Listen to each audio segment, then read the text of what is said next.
Estimados estudiantes, la Cátedra de Ciencias Químicas les da la bienvenida a esta videotutoría. En esta ocasión resolveremos algunos ejercicios sobre los éteres, aldehídos y cetonas. Comencemos. En el primer ejercicio debemos brindar la nomenclatura correcta para los compuestos que se nos muestran. En el primer caso tenemos el caso de un éter. Recordemos que en estos casos debemos ubicar primeramente cuál es la cadena más larga. Vemos que la cadena más larga correspondería a esta que tenemos de este lado, que es de 4 átomos de carbono. Eso nos deja entonces con este grupo como un grupo alcoxi sustituyente. Y el nombre del compuesto sería 1-etoxi 3-metilbutano. En la segunda estructura tenemos el caso de una cetona cíclica. En este caso, los 5 átomos de carbono del ciclo vamos a comenzar por numerarlos por el grupo de mayor prioridad, que es el grupo cetona. Nos movemos hacia el lado que tenga los sustituyentes más cercanos. Tendríamos la siguiente nomenclatura. Vemos que los sustituyentes metil quedan en los carbonos 2 y 4. Pero observemos que se nos están indicando estas cuñas. Si recordamos lo que habíamos estudiado para nomenclaturas, cuando vimos los casos de los alquenos, vemos que si tenemos un ciclo con dos cuñas hacia el mismo lado, es decir, en este caso que están hacia afuera del plano, tenemos un isómero de tipo cis. Entonces, el nombre correcto de esta estructura sería cis 2,4 dimetil ciclo pentanona.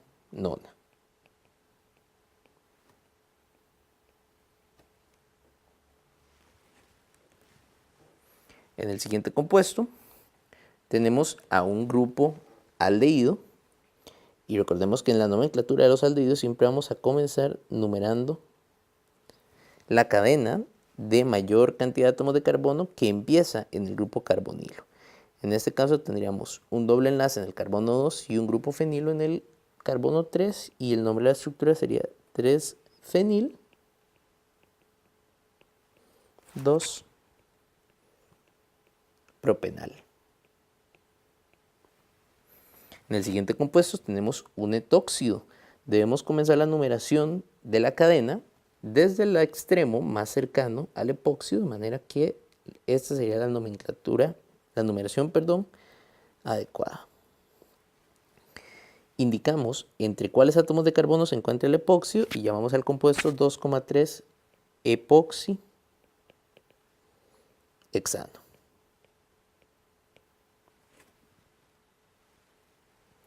A continuación tenemos un anillo aromático al cual está unido un grupo aldehído. Recordemos que generalmente este tipo de compuestos aromáticos los llamamos mediante un nombre común, y el nombre común de este compuesto es benzaldehído. Finalmente, en el último caso tenemos nuevamente el caso de un éter, y en este caso vemos que la cadena principal es la de mayor cantidad de átomos de carbono, que es de 5 átomos de carbono. Sería esta, 1, 2, 3, 4 y 5. Esto nos deja con este grupo etil como un alcoxído sustituyente, y el nombre sería 2-etoxi pentano.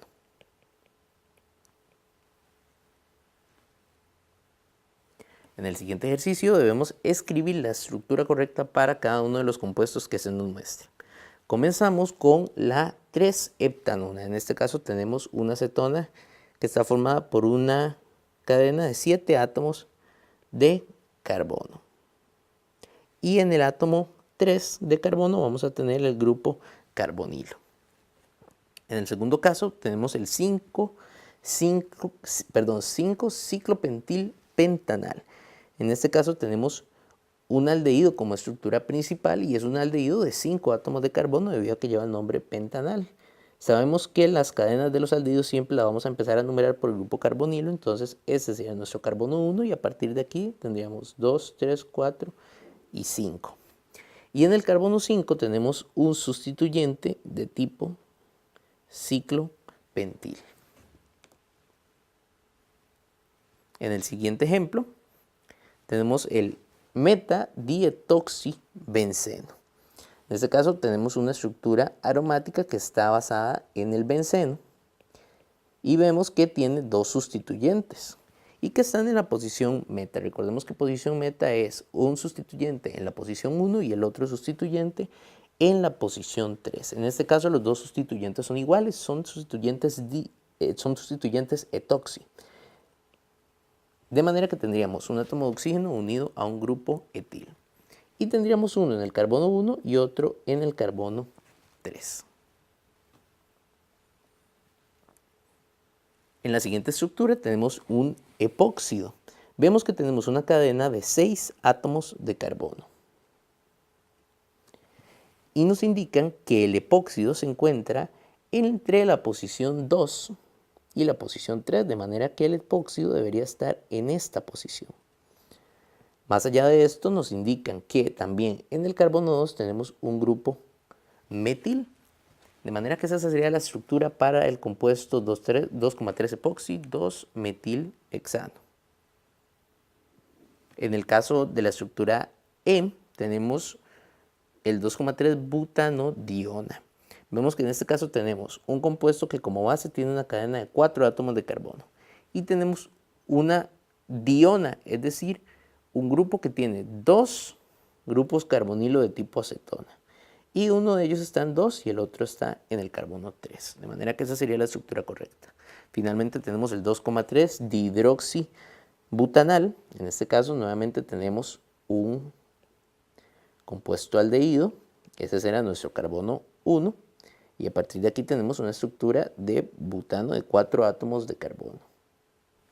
Y en los carbonos 2 y 3 tenemos sustituyentes hidroxilo.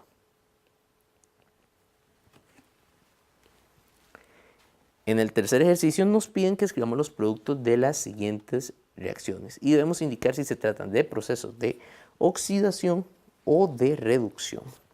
Observemos el primer caso. En este caso tenemos el reactivo NaBH4. Recordemos que este reactivo es un reactivo de reducción. En estos procesos de reducción podemos obtener alcoholes a partir de las cetonas o de los aldehídos, y en el caso de los aldehídos específicamente obtenemos alcoholes primarios, de manera que lo que obtendríamos sería el siguiente producto, con el grupo aldehído convertido en un grupo hidroxilo. En el siguiente caso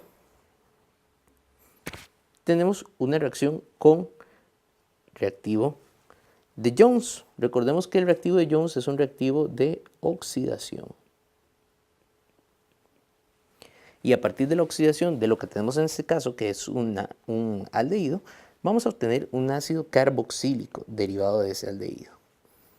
Es decir, tenemos el grupo carbonilo y un grupo hidroxilo unido a ese mismo átomo de carbono. En el tercer caso tenemos el reactivo de Tollens. Recordemos que el reactivo de Tollens también es un reactivo de oxidación, específicamente el que nos generaba el espejo de plata. Y en este caso tendríamos nuevamente un producto de oxidación para el aldehído con el que estamos trabajando, que sería el ácido carboxílico derivado. Finalmente tenemos el reactivo de Clemens, que es la amalgama de zinc-mercurio en ácido clorhídrico. Este es un reactivo de reducción. Vamos a escribir aquí arriba que el reactivo de Tollens era un reactivo de oxidación. En el caso de la reducción con el reactivo de Clemens, lo que vamos a obtener es un hidrocarburo a partir de la acetona con la que estamos trabajando. En el ejercicio 4 debemos identificar cuál de las siguientes reacciones químicas corresponde a una síntesis de Williamson. En este caso vemos que todas las opciones de reacción comienzan con los mismos reactivos. Tenemos un haluro de alquilo con un grupo etil y tenemos un metóxido de sodio. Recordemos que en estos casos de síntesis de Williamson, el éter que se forma va a depender de qué cadena de átomos de carbono esté unida al halógeno y qué cadena de átomos de carbono esté presente en el alcóxido. Si tenemos un grupo etil por un lado y un grupo metil por el otro, esperaríamos que el éter tenga a un lado del oxígeno un grupo etil y al otro lado del oxígeno un grupo metil. Vemos que en el primer caso el producto está erróneo. Estamos obteniendo un éter con dos grupos etilo y buscamos un éter con un grupo etil y un grupo metil. En el caso C, vemos que estamos obteniendo un producto que ni siquiera es un éter, de manera que lo vamos a descartar. Y en el último caso también estamos obteniendo un producto que no corresponde a un éter, de manera que también lo podemos descargar. El compuesto correcto es el que se nos presenta en la opción B, donde sí tenemos el producto éter con el grupo etil y el grupo metil, en este caso el éter etil metílico. Para el ejercicio 5, vamos a escribir los productos de las siguientes reacciones. En el primer caso tenemos la reacción de una acetona con cianuro de hidrógeno. Recordemos que en este caso el producto que vamos a obtener es la adición del cianuro de hidrógeno al átomo de carbono que estaba unido mediante doble enlace al átomo de oxígeno. De manera que este sería el producto correcto de la reacción.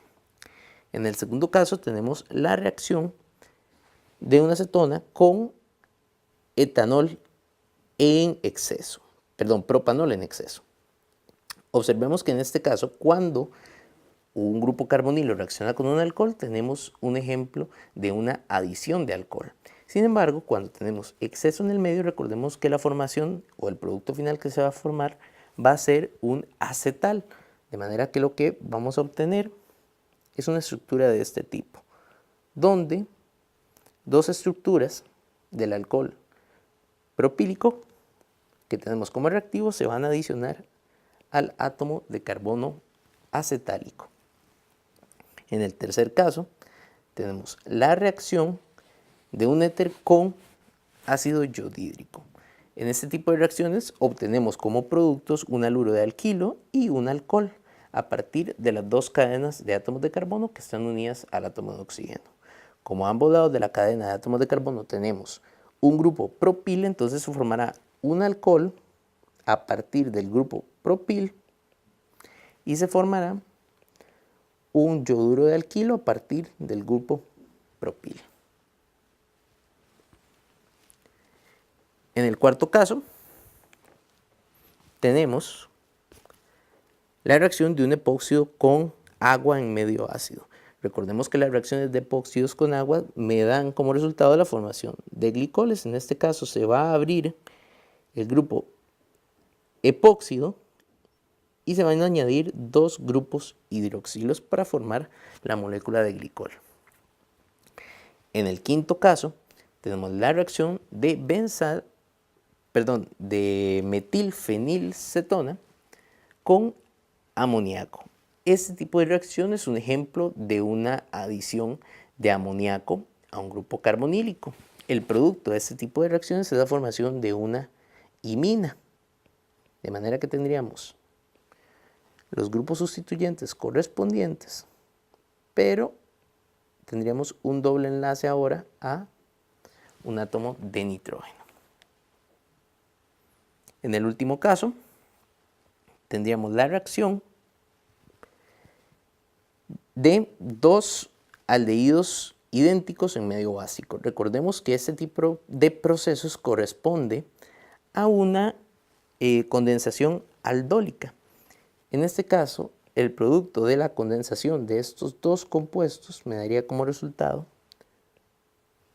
una estructura que presenta un grupo aldehído y un grupo alcohol. Recordemos que estos dos grupos funcionales son los que caracterizan a los aldoles. En el ejercicio 6 nos solicitan que identifiquemos a partir de cuáles compuestos carbonílicos y de cuáles alcoholes se puede obtener el siguiente acetal. Recordemos que un acetal se obtiene tras la reacción de un grupo carbonílico con alcohol en exceso. De manera que lo que tenemos que identificar aquí es cuál es el grupo carbonílico original y cuál es el alcohol que estamos adicionando.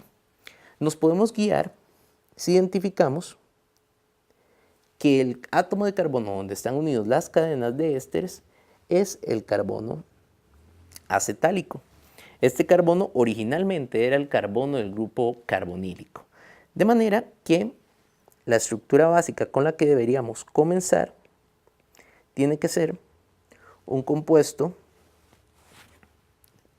cetónico, una cetona cíclica con un grupo carbonilo en el carbono acetálico.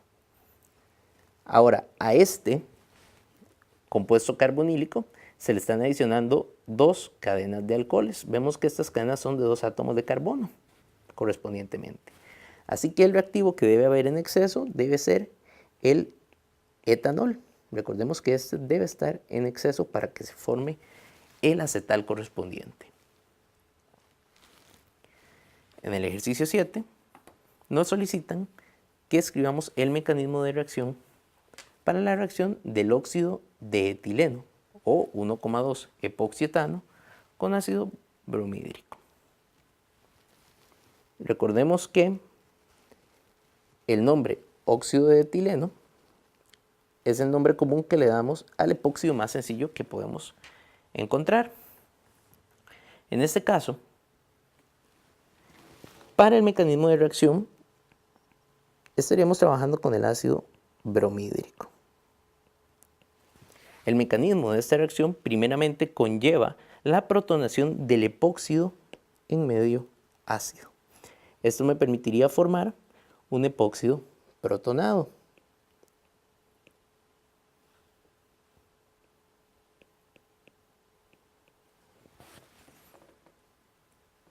Esto nos dejaría con un anión bromuro en el medio.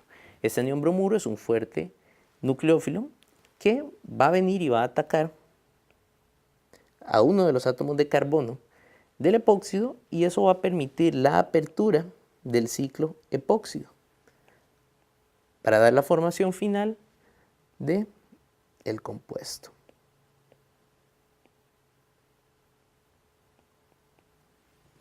Y ese sería el producto de nuestra reacción con el mecanismo correspondiente.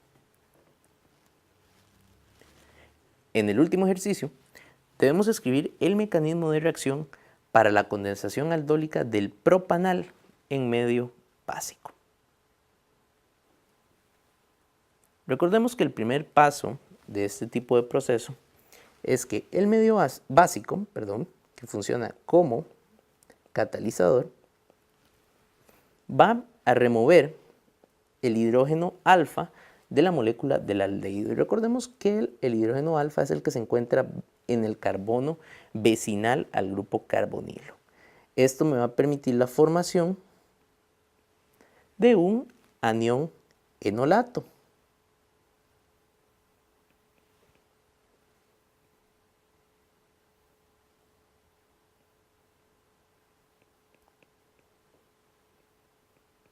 Como observamos a continuación. Me va a dar la formación también de una molécula de agua. En el siguiente paso, este anión enolato va a actuar como un nucleófilo frente a una segunda molécula de aldehído. De manera que si tenemos una segunda molécula del aldehído con el que estamos trabajando, el anión enolato va a atacar al átomo carbonílico.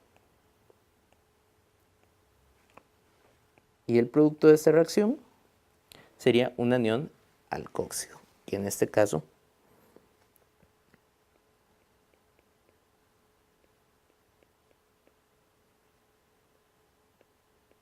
tendría el átomo de oxígeno de la segunda molécula de aldehído como el grupo alcóxido y tendríamos aquí unido la cadena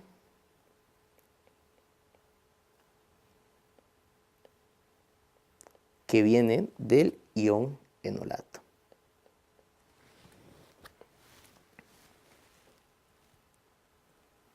Finalmente, este anión alcóxido va a protonarse a partir de una molécula de agua. Y esto va a permitir restaurar el medio básico. Finalmente, lo que vamos a obtener acá es el átomo de oxígeno en la forma de un grupo hidroxilo. De parte de la Cátedra de Ciencias Químicas, esperamos que esta videotutoría haya sido de su utilidad. Muchas gracias.